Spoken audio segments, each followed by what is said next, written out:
welcome to Combinations, the podcast from North Staffordshire Combined Healthcare NHS Trust. In a previous podcast, we mentioned a dog that works at Combined, and today we're very fortunate not just to have that dog, but both of the dogs that work at Combined and their owners on the podcast. You're listening to Kyle, the digital content lead, and we're talking dogs. So firstly, let's meet our guests that are joining us on the Combinations podcast. Good morning. My name's Ros. I work in pharmacy, and my dog is my guide dog, Spirit. And hi there, my name is Mike. I'm a CAM psychiatry consultant at the Darwin Centre, and my main dog is Kiara, and she is a Springer Spaniel. So today there's really 5 of us on this podcast. Obviously, you two as guests, the dog, and including myself. So it's quite a big podcast, but I think there's only going to be a few of us that are going to be talking. Are both dogs with you here today? They certainly are. Nope. Sorry. No. Is it the day off for yours, is it, Mike? Yeah. Monday's team meeting, so it wouldn't be fair to us. I'll keep her at home. Wouldn't bring much to the meeting apart from entertainment, I guess.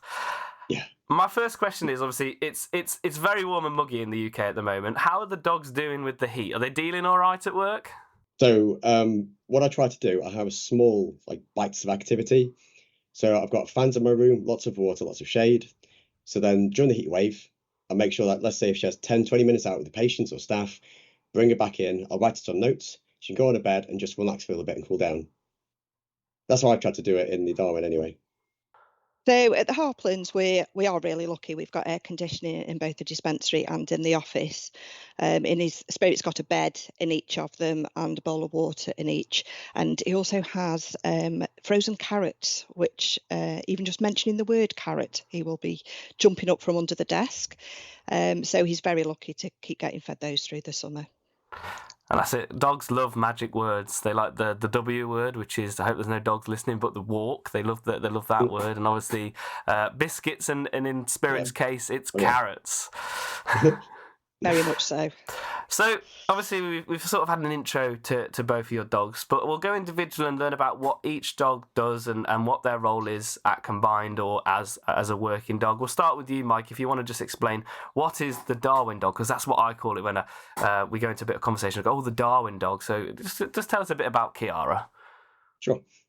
So she turned 1 about 3 or 4 weeks ago, and she's registered as an emotional support dog.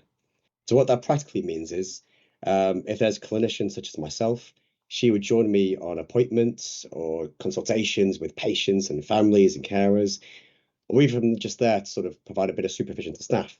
So she'll be alongside me. And then if the staff, patient or carer is inclined, I can just say, do you want some dog? And they often go yes. And so either they can just have some gentle fuss, a bit of belly rubs. Alternatively, we often do a few sort of dog tricks. So Kiara's quite good at example, if you tell to go far away, tell to sit, and she'll come to you, but you can hold your hand up to tell to stop, and then come, stop, come again. So she can stop during the return. She's good at sort of weaving in between the legs, and I'm sure she does a few. Oh, and we just sort of taught her to wave recently. It isn't perfect, so quite often I do it, and she just doesn't respond, so I look a little bit funny, but that usually gets a good laugh anyway. So it can either provide comfort, distraction, or just a bit of comedy. So that's the main purpose of what she does now. And did you choose the breed to be obedient in that way? Is there a specific, or was that just the dog that came up? So Springers are intelligent, and they are obedient if they're well trained, just extremely energetic. Which is new for me because my previous dogs have all been quite relaxed, such as Labradors or mixed breeds, such as my previous emotional support dog. So it's been a steep educational curve, but she's adorable though. And how long have you been working with educational support dogs or emotional support dogs? Well, so following the pandemic and just how disruptive that was, I came to start working at the Darwin Centre as a consultant. Within a few weeks, I got my eldest dog registered because I could see the benefit that he had for me and my family during the pandemic. So I wanted to try and repeat that here at the unit. So he is a very different kind of dog. He's about 13 or 14 now, but quite sprightly given his age. He's far more calming, relaxed. He doesn't respond to if the alarms go off. If someone's in distress, he just goes, all right, that's fine.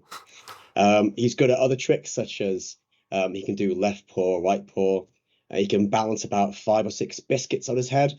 Without eating them. So just to put that out there. And so I think the biggest thing he just enjoys, though, is being next to people.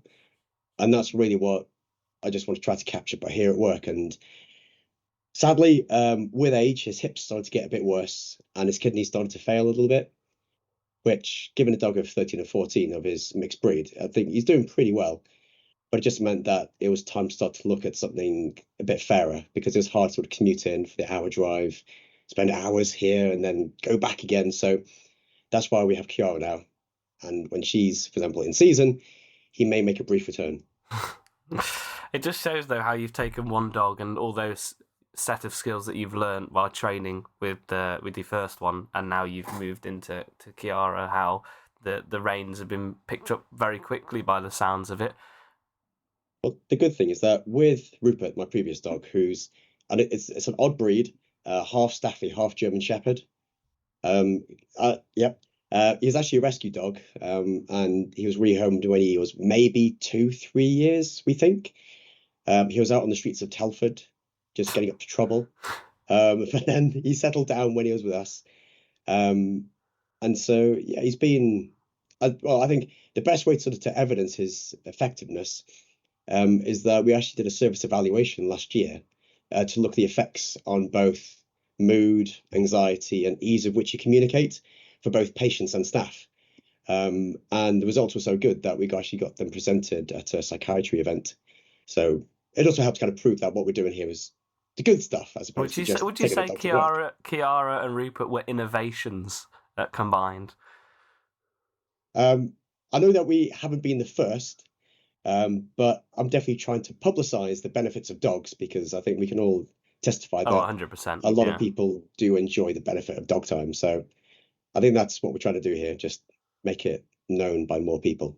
So your main role, Mike, is to work with children, because the Darwin Centre is an inpatient children's unit, and obviously animals are a great entry to the patients. How have you found it with the service users? I'd say about 90% of our patients, whether it be in community or inpatient, because sometimes I do see community patients as well, they love having a dog present. Some people aren't dog fans, or they're more of a cat person, which is fine. But just at least for the majority who do like dogs, it often helps them relax, makes it easier to talk with me, because when people are here, they're here for very serious reasons. Often there are difficulties at home, often difficulties in their own personal lives. And then you've got some guy in his 30s come on and goes, so how are you feeling today? Tell me what's on your mind. And it's hard to open up. Whereas, having the dog here breaks the tension, do a few tricks, and then the dog will settle down with the young person and everything just slows. And it allows them to start to open up a little bit more. Quite often, if they have a hand on the dog, just sort of stroking them, puts their mind at ease, which allows them to open up and tell me more about their troubles. So, yeah, overall, it's been really successful. That's really good to hear. We'll move over to Spirit, which I call the Harpland's dog. I remember when I first joined the trust, and someone said, "Oh, we should get the dog in the picture." I was like, "What?" And then out comes Spirit through the double doors, just sat there and had the photo taken. And I was like, wow, I work in a very fun place, because I was not expecting that. So, Ros, if you can tell us a bit about Spirit and what his role is in the trust, or how he supports you. Absolutely. So Spirit is Golden Labradoodle, and he's 6 years old, and he's my guide dog. So I'm partially sighted, because regularly people think I'm either training him or I must be completely blind, but I'm not. I'm partially sighted, so still able to work safely in the pharmacy, which must be reassuring for everybody. And Spirit came into my life 4 years ago. Never had a dog before. So Spirit had been trained, and then they worked out who he would be best suited to be matched with. And then they matched him with me, and I had my first dog, took him home after training, and thought, I don't know what to do with this dog. But we just are so close. We're together virtually 24 hours a day. My confidence in being out and about, shopping, in crowds, in the dark, which I am night blind. He is just absolutely amazing, and I can just walk along not being able to see anything and put my full trust in him. And he's such a chilled boy as well. So I worked for 22 years at Royal Stoke prior to coming here to the Harplands. And when he came into the department, the pharmacy department at Royal Stoke, the staff were absolutely in love. So I could see the impact that they were having, that he was having on them. And if they were having a bad day, they'd come and have a spirit hug, a bit of time with him, and it just made such a difference. But actually, since moving here, that difference he's making to our own pharmacy staff, the staff out on the wards and the units, and to the patients. Patients will come calling for him at the pharmacy door and be very disappointed when we're on annual leave, and they don't think Spirit should be on annual leave if I'm on annual leave, because they just want a bit of Spirit time. We've had some really troubled patients who've just called for him and just sat in reception, just stroking him, and they've just said, he just makes me all warm inside and and just at ease. Even last week, there was a patient who was quite distressed in reception, and getting quite agitated at the pharmacy window. And she looked inside and saw the dog. And I said, "Oh, do you want to meet him?" And she did. And they went outside and he gave her lots of kisses. And she just calmed down and was able to go back to her ward with a carer. And it just made such a difference. I've had doctors come up. I'm having a really bad day. Can I just come and spend some time with Spirit? And so for me, he's such a calm boy. Everybody loves him, and he thinks he runs the place the way he walks around. But it makes me so proud that he's my guide dog, but he's also everybody else's therapy dog unofficially. And I don't think that you can ever stress how important that is to everybody. So Spirit has gone from a guide dog, which is a job for a dog, to a part-time therapy dog as well then. Absolutely. And it sounds great that obviously it's making a big difference on the patients at Harplands. It's quite a big site as well. And I think for some it's maybe that some of the service users have had dogs in homes, so obviously they know what it's like to have that companionship. And I think to have obviously Spirit, and you've mentioned they get a bit annoyed when the dog's on annual leave, but that just backs up my claim that the dog works enough hours to have annual leave. Yes, absolutely. He does have his break. I think sometimes people think being a guide dog as well is cruel. I've had comments made to me that people think being a guide dog is cruel. It so isn't. He has such a fantastic life. He has lots of free time, free running, and I make sure that that's really important, that he has the balance of supporting me, being a friend to everybody, but also being a dog, and he loves it. And he does look like he has a lot of fun at work, which is good. I've seen him running. We did a sustainable event, and we were all in the Harplands reception of the launch of this event, and out he came, and Rob Silito was like going, Spirit, like trying to get him out of the way, but he just wanted to be part of the event. And everyone smiled as soon as you see this lovely golden dog come round the corner, so it has a positive effect on everyone, even including visitors to Harplands. Absolutely. I want to talk more about working dogs, because obviously, Mike, you've said you've had a few. Obviously, you've got Kiara currently, and you've had Rupert before, and obviously, this is your first dog, Ros. But what is like a working dog? Do they work till they physically can't, or do you retire dogs? Obviously, you might be able to talk more about that.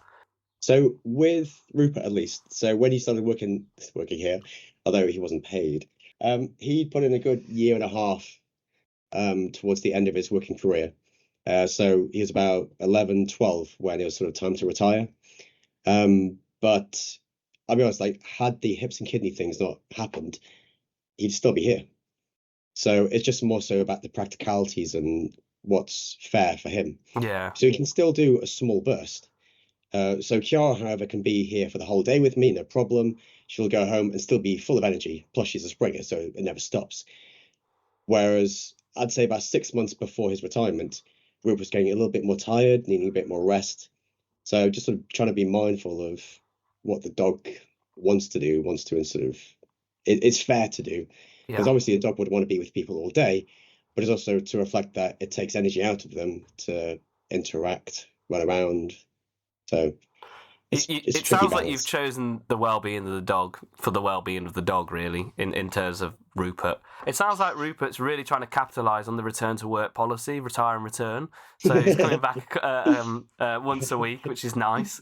So yeah, it's interesting with working animals, really, because we're talking dogs today because obviously the podcast, but obviously there are other animals I've heard from other people that I've met, not just in the trust, but who've worked in the healthcare sector.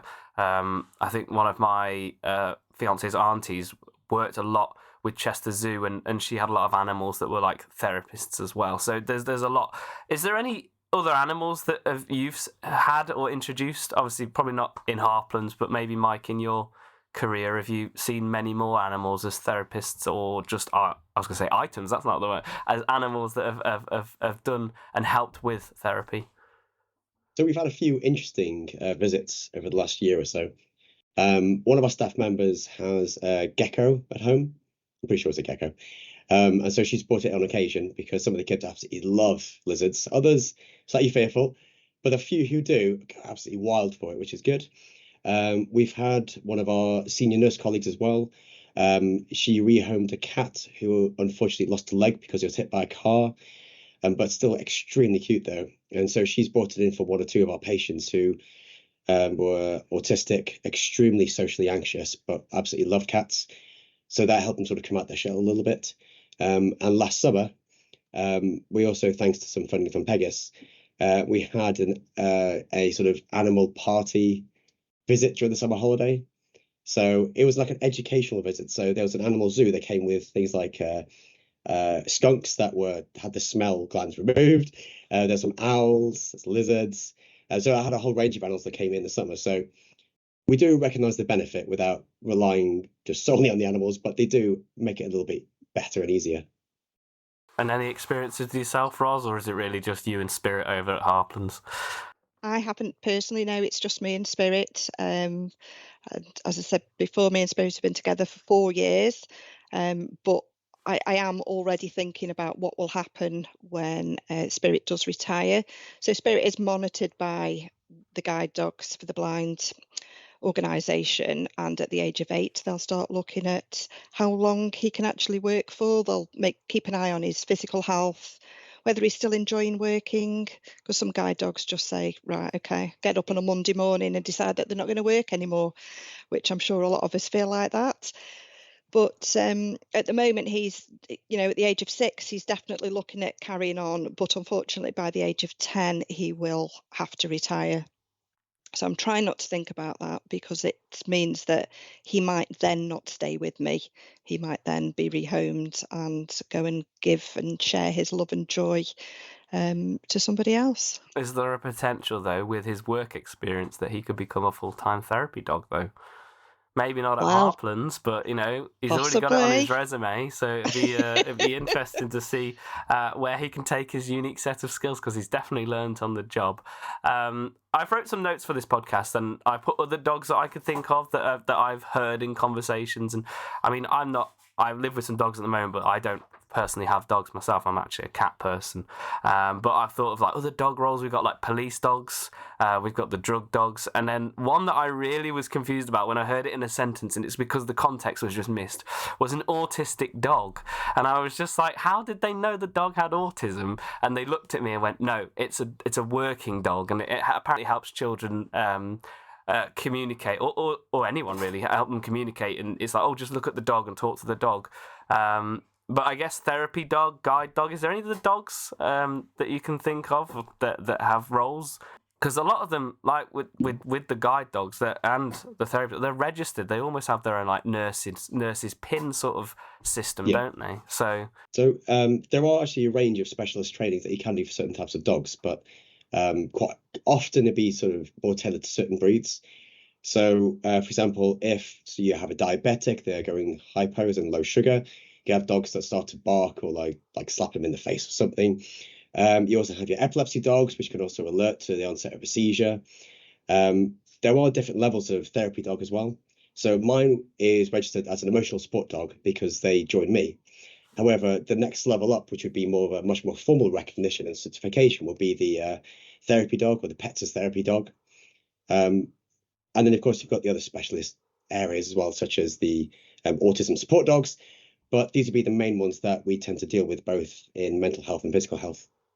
It's crazy, isn't it? And I've just, as you were talking, and I just thought about the obvious ones that people know about, like the sheepdogs as well. So it's amazing how far we have researched and learnt that dogs who are very obedient have such powerful roles, and we kind of forget that. And it's I think about my cats and what roles they would bring, and to be honest, they're smart cats, don't get me wrong, but I don't think they'd be very good at any of the roles. Maybe therapy, but they'd want to probably walk off halfway through the appointment or the consultation. So I'm not too sure. But it is amazing. Let me share something with you, Kyle. When we were training, we had to go into a hotel in Shrewsbury for 2 weeks residential training when I first got the dog. And there were all these people there who varying levels of sight, and they're guide dogs. And there must have been about 8 of us with the dogs. And then we saw this lady in a wheelchair with a cat on her lap. And we were thinking, oh, they're a bit brave having a cat and all these dogs in this hotel. And we were talking to the staff later, and apparently this lady was a regular visitor at this hotel. And the cat was actually an epilepsy cat. So don't put your cats down. So when the lady had a seizure, the cat pulled on something to raise an alert, apparently. It's amazing how they train them. We could go on for hours about just amazing stories. And you hear most of them on the radio, actually. You hear about cats that go on buses and know when to get off at the stops. Animals are just they are calming, and that's why we have them in the home. Obviously, we have 2 cats, and they were a big impact in COVID for me. I worked from home. It was very lonely. And then you're just in a meeting. Next thing you know, you made jump because your cats jumped on you, weren't ready for it. So, and they are hard work, but they're worth the time. And I think that's what's great about just animals in general. But obviously for you, Per, it's to have those working dogs as well, because they are working dogs. They do come to work with you, but you also take them home and they're part of your family. How positive then, because we just talked about how animals have affected all of us, but how big of a positive impact do they have on staff and service users? I know we touched on it earlier, but do you think that the workplace is better with the animals in? Absolutely. I've got staff who look forward to coming into work because they know that they can interact with the dog during the breaks, and it just makes everybody smile. They just take one look at him, even when he's up to no good. He just makes them smile all the time. He's calm. He rarely, other than around food, he rarely gets disruptive. So for me, any workplace, as long as they're not disruptive, absolutely. Aren't we all disruptive when food's involved, though? Yes. And what about yourself at the Darwin? How much has Kiara and Rupert changed the environment for the kids and staff at that centre? Although it may sound like I'm undermining my own reputation here, when a patient found out recently that they were my patient, the word on the ward was, "Oh, he's the doctor with the dog," not like the doctor who's really good at his job. It's the one with the dog. So I think that kind of leads in terms of what we're talking about here. So she definitely, and even Rupert as well, even he doesn't come in really anymore. They both have a positive effect on both groups, and it's nice just to sort of walk around the building and just either offer staff or patients, "Do you want some dog?" And often most people say, "Yeah, that phrase. I absolutely love that, because it's not even a proper sentence. Is it? You want some dog? I know. But awkward English aside, like it does work really well. So quite often I'll have the pack of treats in my pocket. So some people just want to do like a bit of a fuss, maybe just sit down for a few minutes with them. Other people enjoy doing the tricks, throwing some treats around, and both are really enjoyable. Even though you say that you're the doctor with the dog, and that's almost your selling point at the Darwin, it's changing the way that someone probably thinks about a consultation with yourself. Though they might actually feel more excited to see you and Kiara or Rupert if he's in, than be anxious. So in a better way, it's working for everybody, really, isn't it? Yeah. Right, and then my last question is, I don't know, because obviously I work in comms and we take a lot of photos. I think the dogs help us sell services as well. Like, it's always good to have the dogs. We did the Darwin dog video. That's where most of my conversations have come from, where we put that on Harplands, and then obviously the backgrounds. And I actually believe if North Staffordshire Combined Healthcare was literally just Harplands as a building, the screensaver on every machine should be the dog.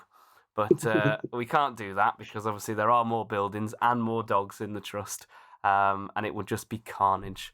But yeah, it's been really nice to talk about working dogs and working animals with yourselves, and obviously with you guys having current active working animals, it's good to get an insight to how they work, because it is strange seeing a dog in the workplace. But it's a nice strange, I think, for most people. But thank you for coming on the podcast and just talking about Kiara and Spirit, and I hope they're doing well and enjoy the rest of their careers at North Staffordshire Combined. Is there anything else you'd like to mention about animals in terms of working dogs, or just something you want to throw into the podcast at the end? Just that actually, without Spirit, I don't know, how I would manage getting to work and back and things like that. So actually, for my personal career and my personal ability to live life every day, he's just essential part to it. And I don't think I ever realised how important guide dogs were. And that's a lovely message to end this podcast on. So thank you for coming on, both of you, or all four of us, really, with the dogs included. I know they didn't say anything. Would have been nice if they were vocal, but they're working dogs. They don't just bark for no reason. But yeah, it's been an excellent podcast, and thank you so much for the insight. If you're new to the Combinations podcast, you can listen to this on SoundCloud, Apple Podcasts, and Spotify. And we cover everything from North Staffordshire Combined. We do insights, patient stories. We even introduce services and spotlight stuff that you don't realise what happens in the background of an NHS trust, which is really exciting for me because I absolutely love delving in and learning all the intricate workings of the trust. But yeah, so thank you both for coming on, and we'll see or hope that people will tune in to the next episode of the Combinations podcast.